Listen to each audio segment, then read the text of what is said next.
20 years is a lifetime in professional sports. Empires rise, dynasties crumble, and eventually every king must face the reality that time conquers all. Welcome to Lakers News Fan Report, the only place you need to be for breaking updates, insider analysis, and honest conversations about our beloved Los Angeles Lakers. I'm here to walk you through something that seemed impossible just a few years ago. Something that's reshaping the entire identity of this franchise. And I promise you, by the end of this video, you'll understand exactly why the next chapter of Lakers basketball might look completely different from anything we've experienced in the LeBron era. This isn't speculation. This isn't clickbait. This is the reality unfolding in front of us, and we need to talk about it with the seriousness it deserves. Let me take you back to a moment that changed everything. February of this year, the trade deadline was approaching, and the basketball world was buzzing with the usual names being shopped around. Then it happened. The Lakers and Dallas Mavericks pulled off a blockbuster that nobody saw coming, a move so bold and unexpected that it sent shockwaves through the entire league.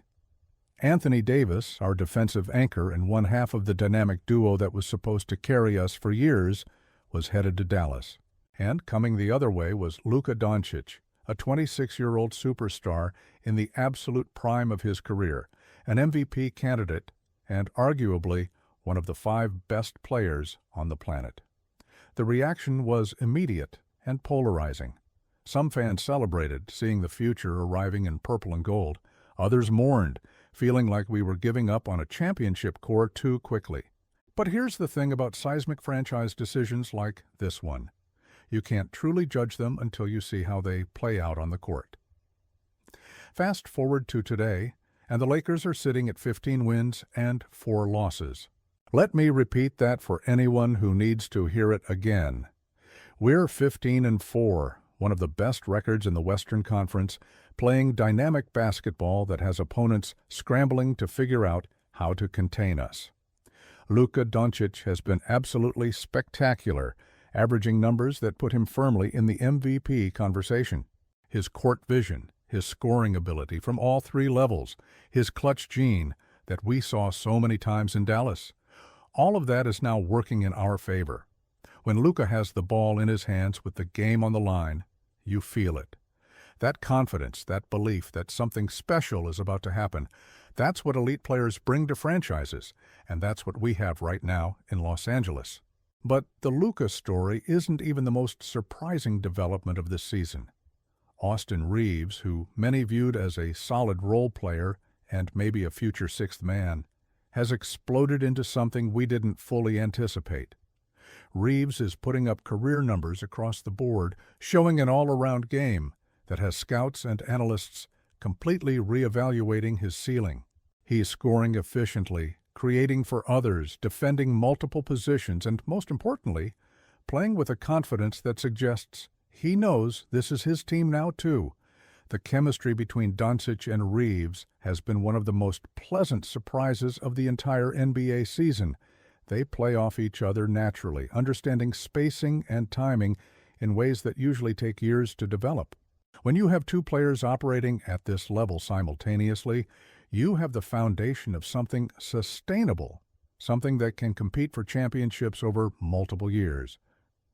Now, here's where the conversation gets complicated. And this is what I need you to really focus on because it matters tremendously for the future of this franchise. LeBron James, the same LeBron James who brought us a championship in the bubble, who's been the face of Lakers basketball for 7 seasons, is still on this roster. At 41 years old, he's still capable of averaging over 20 points per game. Even dealing with sciatica issues in his left leg, even managing his minutes more carefully than ever before, LeBron can still play at a level that most players half his age can't reach. That's a testament to his dedication, his basketball IQ, and his sheer will to compete at the highest level. But here's the reality that we need to discuss openly and honestly. For the first time in his 2-decade career, LeBron James is not the main man on his team. Think about how unprecedented that statement is. From his rookie year in Cleveland, through the Miami Dynasty years, back to Cleveland for the championship, and then to Los Angeles, LeBron has always been the alpha, the guy who decisions revolved around, the player who set the tone for everything the franchise did. Even last season, even with AD healthy and playing at an elite level, everyone knew this was LeBron's team. The offense ran through him, the leadership came from him, and the identity of the Lakers was inextricably linked to his presence. That's no longer the case, and it's not a criticism of LeBron's abilities. It's simply an acknowledgement of where we are in the evolution of this roster. The early part of this season provided some eye-opening evidence of this shift. When LeBron sat out games for load management, something that's becoming more frequent as the season progresses, the Lakers didn't just survive. They thrived. The ball movement improved. Younger players got more touches and opportunities, and the offense found a rhythm that sometimes seemed constrained when LeBron was on the floor. That's not a knock on LeBron's game. It's a reflection of how basketball works. When you have a player with his historical dominance, the natural tendency is to defer to him, to run offense through him, to wait for him to make decisions. Without him on the court, other players were forced to step up, and guys like Reaves showed they were ready for that responsibility. Stephen A. Smith recently addressed this situation in a way that resonated with a lot of people who follow the Lakers closely. Despite their past disagreements and public feuds, Smith was direct about where he sees things heading. He acknowledged that LeBron, even at 41, and dealing with injury management, can still contribute meaningful minutes and production. The issue isn't capability, it's about age and the direction of the franchise. Smith specifically mentioned that if the Lakers had to make a choice, they would likely move on from LeBron, not because his game has completely deteriorated, but because Luka is 26 and represents the future. When you have an MVP-caliber player in his prime, you build around him, you structure your roster to maximize his peak years, and you don't let sentimentality prevent you from making smart basketball decisions. Smith's comments about wanting young players around Luka, rather than a 41-year-old who might only have another year or two left, speaks to organizational thinking that championship teams have to embrace. It's brutal, it's unsentimental, but it's also necessary if you want sustained success. The NBA is a business, and every franchise has to balance respecting legacy with building for tomorrow. The Lakers are in that exact position right now, trying to honor what LeBron has meant to this organization while also recognizing that our championship window with Doncic is starting now, and we need to maximize every year of it. Let's talk about the practical implications of all this. LeBron is expected to sit out significantly more games this season as the Lakers manage his workload and try to keep him healthy for potential playoff runs. That makes sense from a preservation standpoint, especially given his age and the documented issues with his left leg. But it also creates an interesting dynamic where the Lakers are essentially operating with two different identities, depending on whether LeBron is playing or not. When he's on the court, there's still the temptation to defer to his experience and let him orchestrate offense. When he's sitting, Luka becomes the unquestioned floor general. Reaves gets more opportunities to create, and the team plays with a different energy and pace. From a roster construction perspective, having LeBron on the books while trying to build around Luka creates some complications. His contract represents significant salary cap space that could potentially be used to add complementary pieces around Doncic. Young 3-and-D wings, rim-protecting centers, the kind of role players that championship teams need. If the Lakers were to move on from LeBron, either through trade or by mutually agreeing to part ways, it would open up financial flexibility that could be transformative for roster building. I'm not advocating for that necessarily, but it's important to understand the business reality of professional basketball. There's also the emotional and cultural aspect of this situation that we can't ignore. LeBron James is one of the greatest players to ever wear a Lakers uniform. He brought us a championship. He's been a professional in every sense of the word. And he's represented this franchise with class and dignity. The idea of him finishing his career elsewhere, or worse, being traded away from Los Angeles, is painful for many fans to contemplate. But we also have to remember that this is professional sports, where business decisions often override emotional attachments. If trading LeBron or facilitating his move to another team is what's best for the long-term success of the Lakers, then the front office has an obligation to consider it seriously. Let me be clear about something, because I know how passionate our fan base is, and I know there are strong opinions on both sides of this discussion. I have nothing but respect and admiration for what LeBron James has accomplished. His longevity is unprecedented, his basketball IQ is off the charts, and his ability to still compete at an elite level at 41 years old is remarkable. But respect for legacy doesn't mean we ignore reality. The reality is that Luka is our franchise player now. The reality is that Austin Reaves is becoming a genuine star in his own right.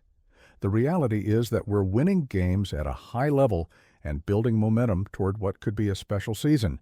And the reality is that LeBron's role in all of this is diminished compared to what it once was. Looking at our recent performance, that victory over New Orleans where LeBron sat out for load management was indicative of where things stand.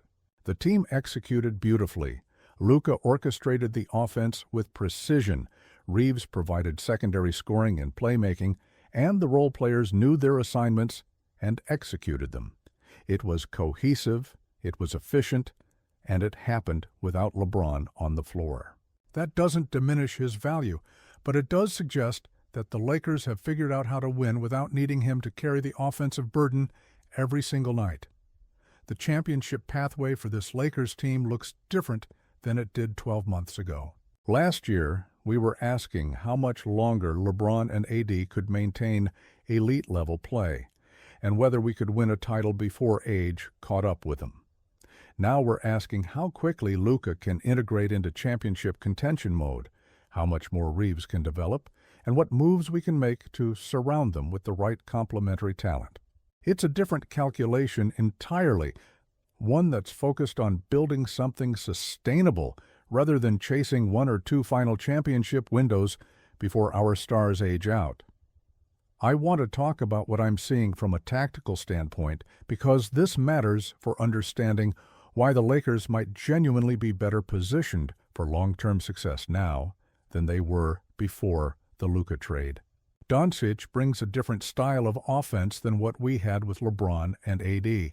He's more of a perimeter-oriented creator, someone who can break down defenses off the dribble and either score himself or create open looks for shooters. That requires a different supporting cast than the inside-out game we ran with AD as the primary post threat.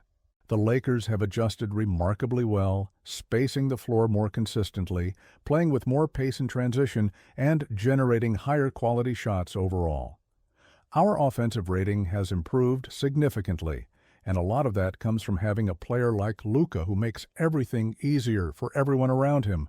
Defensively, there were concerns about what we'd lose without AD's rim protection and versatility. Those concerns haven't completely disappeared, and the defensive metrics suggest we have work to do on that end of the floor.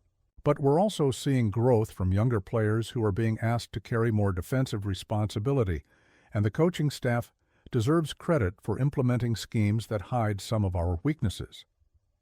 The 15-4 record suggests that whatever defensive shortcomings exist, they're being offset by our offensive efficiency and overall team cohesion. Here's my honest assessment as someone who's been covering this team closely and who cares deeply about Lakers' success. I believe Luka Doncic is a generational talent who gives us a realistic championship window for the next 7 to 8 years if we build around him correctly. I believe Austin Reaves is becoming an all-star caliber player who can be a legitimate number 2 option on a championship team. I believe our young role players are developing and contributing in ways that suggest we have organizational depth. And I believe that while LeBron James can still play and contribute, his role moving forward is going to be increasingly reduced, and there's a real possibility that he won't finish his career in Los Angeles. That last part is difficult to say, And I know it's difficult for many of you to hear. But we have to be realistic about where things stand. The Lakers are building around Luka now, and every decision from here forward needs to be made with that reality in mind. If keeping LeBron on the roster helps us win a championship this year or next, then absolutely we should keep him and utilize his talents. But if the front office determines that moving on from LeBron creates better opportunities to build a championship roster around Doncic, then that's a conversation that needs to happen, regardless of how uncomfortable it makes us as fans. I remain optimistic and excited about where this franchise is heading. The record speaks for itself, the talent is undeniable, and the chemistry is developing in ways that suggest something special could be brewing. Whether that includes LeBron for the duration, or whether we see a parting of ways in the near future, I trust that the organization will make decisions aimed at bringing championship number 18 to Los Angeles. That's what matters most, not individual legacies or sentimental attachments, but winning at the highest level and giving our fans the success they deserve. Before we wrap up, I need to hear from you because this affects all of us as Lakers fans. How do you feel about LeBron's changing role on this team? Do you think the Lakers should actively explore trading him to maximize our championship window with Luka, or should we let him finish his career in purple and gold, regardless of what that means for roster construction? Are you as excited about Austin Reaves' development as I am? And most importantly, do you believe this current roster, built around Doncic and Reaves, has what it takes to compete for a championship? Drop your thoughts in the comments below because I read every single one, and this conversation matters for how we think about the future of Lakers basketball. The bottom line is this: we're witnessing a transition period in Lakers history, one that will define the franchise for the next decade. Luka Doncic is our present and future, Austin Reaves is emerging as a legitimate co-star, and LeBron James, for all his greatness and everything he's accomplished, is no longer the center of our universe. That's not disrespect, that's evolution. That's how professional sports work, and that's what championship organizations do. They make tough decisions, they prioritize winning over sentiment, and they build rosters that can sustain success over multiple years. I believe the Lakers are doing exactly that right now, and while the journey might involve some difficult moments and uncomfortable conversations, the destination is worth it. If you want to stay on top of every development, every trade scenario, and every bit of analysis about where the Lakers are heading, you need to be subscribed to Lakers News Fan Report. Hit that subscribe button, smash the notification bell, and join a community of passionate fans who care about this team as much as you do. Drop a like on this video if you appreciated the honest conversation, share it with other Lakers fans who need to hear this perspective, and let's keep building together. We're in this for championships. We're in this for sustained excellence. And we're in this because we believe in what purple and gold represents. Until next time, Lakers Nation, stay locked in and trust the process.